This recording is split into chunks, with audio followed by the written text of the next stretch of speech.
महाभारत का युद्ध खत्म हो चुका था, धर्म की स्थापना हो चुकी थी।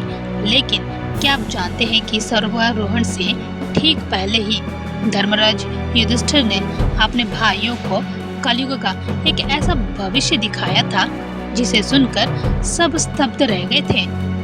आज से हजारों साल पहले युधिष्ठिर ने 5 ऐसी विचित्र घटनाएं देखी थी जो सीधे सीधे कलयुग के आने वाले घोर अंधकार का संकेत थी।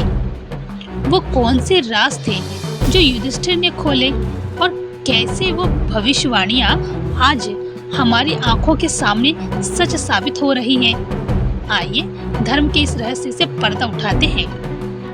5 पांडव एवं द्रौपदी जंगल में छुपने का रास्ता ढूंढ रहे थे। अचानक भीम की नजर एक महल पर पड़ी और वह आकर्षित हो गया। भीम युधिष्ठिर से बोले, भैया मुझे महल देखना है। भाई ने कहा, जाओ। भीम महल के द्वार पर पहुंचा। वहां शनिदेव दरबान के रूप में खड़े थे। भीम बोले, मुझे महल देखना है। दरबान ने कहा, महल का कुछ शर्त है। एक महल में 4 कोने हैं, आप एक ही कोना देख सकते हैं। दूसरी शर्त, महल में जो देखोगे उसकी सार सहित व्याख्या करोगे। 3, अगर व्याख्या नहीं कर सके तो कैद कर लिए जाओगे।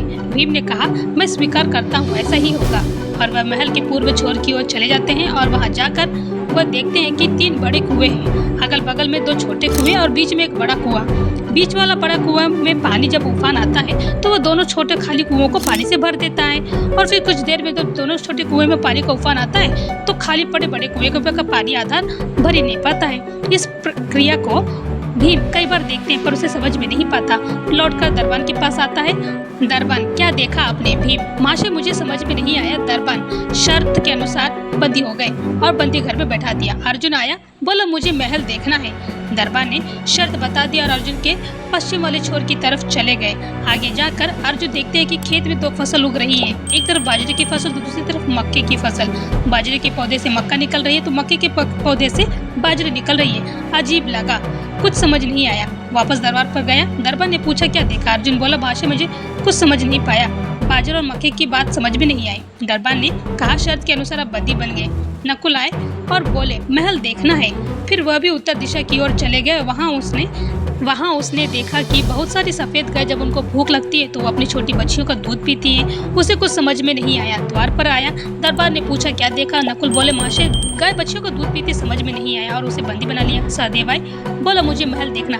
वह दक्षिण दिशा की ओर गए। अंतिम कोना देखने के लिए वहाँ देखता है कि एक सोने की बड़ी शीरा चांदी के सिक्के पर टिकी हुई है, डगमग डोले पर गिरती नहीं। वो वापस दरबार पर गया और बोला, सोने की शिला समझ में नहीं आई। वह भी बंदी बना लिए गए। चारों भाई कुछ देर बाद नहीं आए तो युधिष्ठिर बोले, चिंता हुई। वह भी द्रौपदी सहित महल में गए। भाइयों के लिए पूछा। तब दरबार ने बताया कि शर्त के अनुसार बंदी बना लिए गए।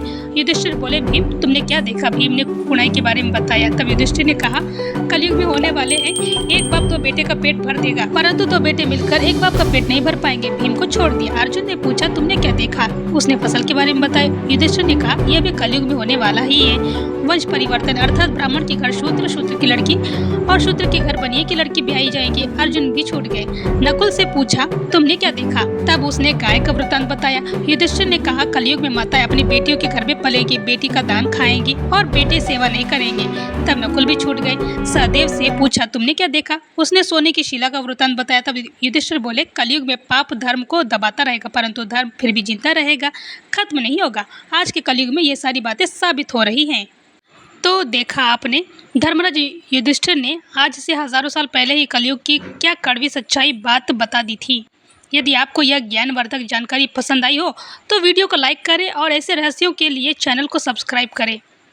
और हाँ, कलयुग के इस अंधकार में धर्म का साथ कैसे न छोड़े, जानने के लिए हमारी अगली वीडियो ज़रूर देखें। जय श्री कृष्ण।